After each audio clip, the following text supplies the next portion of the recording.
ነቢዩ ኤልያስ በኢትዮጵያ ኦርቶዶክስ ተዋሕዶ ቤተክርስቲያን ከነቢዩ ሙሴ በመቀጠል ሊቀ ነቢያት ትለዋለች።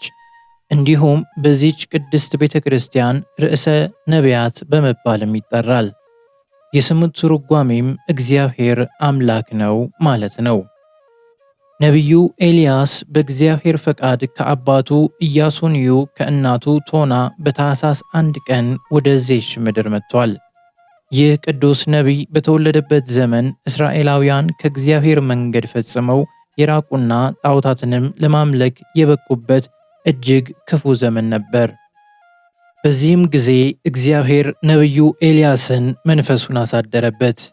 ኤልያስም ወገቡን ታጥቆ ለቤተ እግዚአብሔርና ለአምላኩ ቀናኢ በመሆን ወገቡን ታጠቀ። በእግዚአብሔርና በእስራኤላውያን መካከል የሚሆን ቀጥተኛውንም መንገድ እንዲመራ የመረጠው በመሆኑ አስቀድሞ ከእስራኤል ነገድ መካከል ኤልያስን መረጠው፣ አከበረውም። በተወለደበት ዕለትም በእናቱና አባቱ ቤት ብርሃን መላ። 4 መላእክትም በብርሃን መጎናጸፊያ ጠቀለሉት። ነገሩ ቢከብዳቸው ወላጆቹ ለነቢያትና ለምኵራብ አለቆች ስለ ጉዳዩ ነገሯቸው። ይህን ጊዜ ነቢያቱም ምናልባትም በእስራኤል ላይ ይነግስ ይሆን ወይንስ የተመረጠ ነቢይ ይሆን በማለት አደነቁ። ኤልያስም ቀስ በቀስ አደገ። ኤልያስ ከልጅነቱ ጀምሮ ኮስታራ፣ ንጽሕናን አጥብቆ የሚወድ ለእግዚአብሔር ፈጽሞ ቀናኢ ሆኖ ያድግ ነበር። እርሱ በነበረበት ዘመን በኢሎፍላውያን ዘመን የነበሩት ዳጎንና ቤል የሚባሉ ጣዖታት በዚያን ዘመን ወደ እስራኤል ገብተው ነበር። ኤልያስ ግን በዚህ ክፉ ትውልድ መካከል የአባቶቹን ሥርዓተ ኦሪት የጠነቀቀና ያከበረ ሰው እንደነበር ታሪኩ ያስረዳል።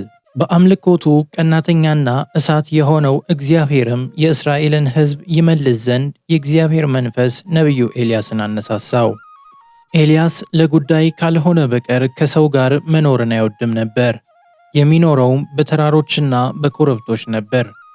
ብዙ ጊዜ ይኖርበት የነበረውም ተራራ ደብረ ቀርሜሎስ ወይንም የቀርሜሎስ ተራራ ይባል ነበር።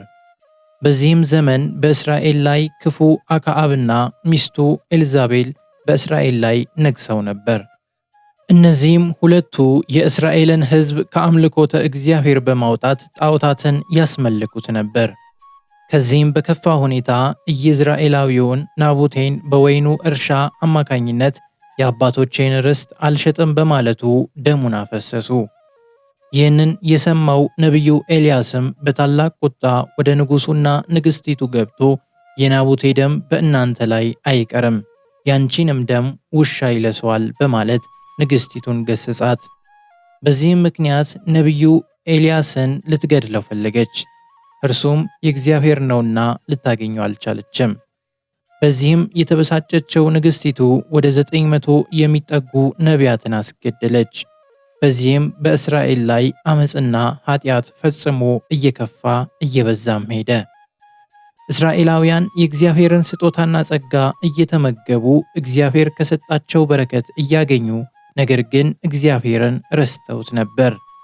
በዚህም ጊዜ ቅዱስ ኤልያስ የእስራኤላውያንን በእግዚአብሔር ላይ ማመፅ ተመልክቶ ዝናብን ከሰማይ እንዳይወርድ ከለከለ።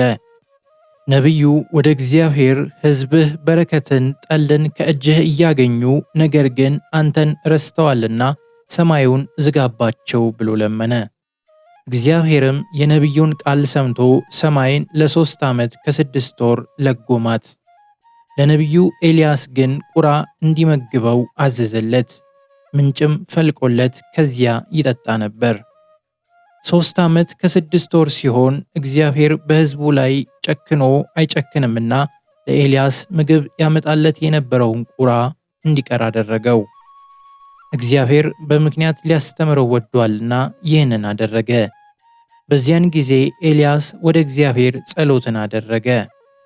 እግዚአብሔርም ወደ ስራጵታ ከተማ ወደ ዮናስ እናት ቤት እንዲወርድ ኤልያስን አዘዘው። በዚያም የነቢዩን ዮናስ እናትን አገኛት። የሚበላ ነገር አለሽን ሲላት ምንም የሚበላ ነገር አለመኖሩንና ዝናብም በመጥፋቱ ሰው ሁሉ በችጋር ማለቁን ነገረችው። በዚያም ትንሽ ዱቄት አለች፣ ያችን አብረን በልተናት እንሙት ብላ ጋግራ አቀረበች። ያን ጊዜም ኤልያስ ቤቷን በበረከት ሞላላት። የዱቄት ማስቀመጫዋ ሁሉ ሙሉ ሆነ፣ የዘይት ማድጋዋም ሞልቶ ፈሰሰ። ልጇም ሕፃኑ ዮናስ ታሞ ሞቶባት ነበርና ኤልያስ በጸሎቱ ኃይል ከሞት አስነሳላት። ከዚህም በኋላ የሕዝቡን ችግር ተመልክቶ 7 ጊዜ ተግቶ ጸለየ። በዚህም ጊዜ እግዚአብሔር ለኤልያስ እንዲህ አለው፣ ሂድ ለንጉሥ አክዓብም ተገለጥ፣ በምድር ላይ ዝናብ አዘንባለሁ አለው። ኤልያስም ሄደ። አክዓብም ኤልያስን ባየ ጊዜ እስራኤልን የምትገለባብጥ አንተ ነህን? አለው። ኤልያስም እስራኤልን የምትገለባብጡስ የእግዚአብሔርን ትእዛዝ ትታችሁ በዓልን የተከተላችሁ አንተና የአባት ቤት ናችሁ እንጂ እኔ አይደለሁም።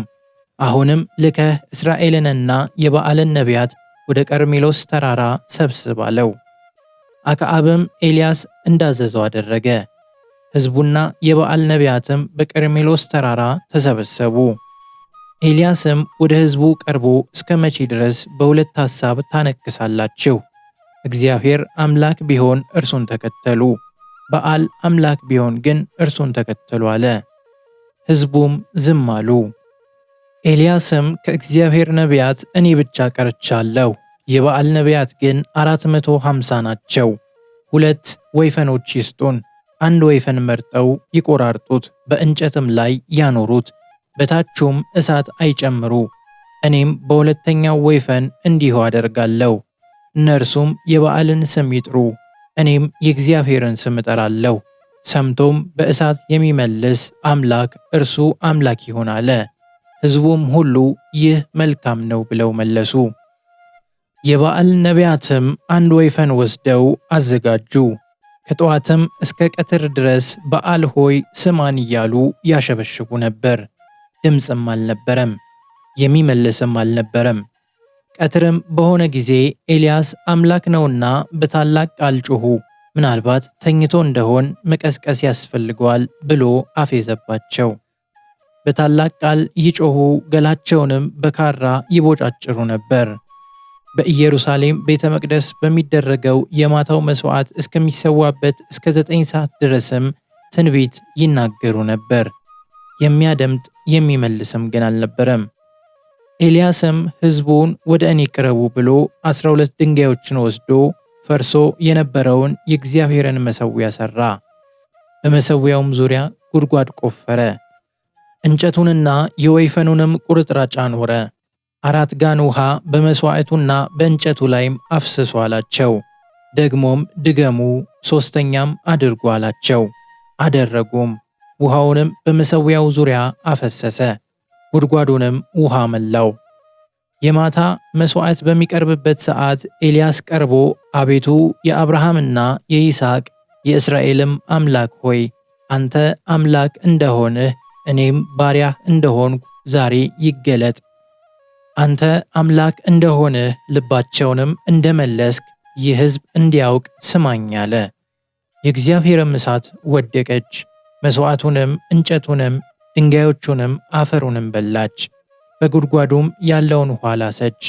ሕዝቡም ሁሉ በግንባራቸው ተደፍተው እግዚአብሔር እርሱ አምላክ ነው አሉ። ኤልያስም የበዓልን ነቢያት ያዙ ብሎ አሳረዳቸው። ከዚህም በኋላ ኤልያስ በግንባሩ ተደፍቶ አምላኩን አመሰገነ። ሰውንም ልኮ ንጉሥ አክዓብን ዝናብ እንዳይከለክልህ ሰረገላህን ይዘህ ውረድ አለው። ከጥቂት ጊዜም በኋላ ከደመናውና ከነፋሱም የተነሳ ምድሪቱ ጨለመች፣ ብዙ ዝናብም ሆነ።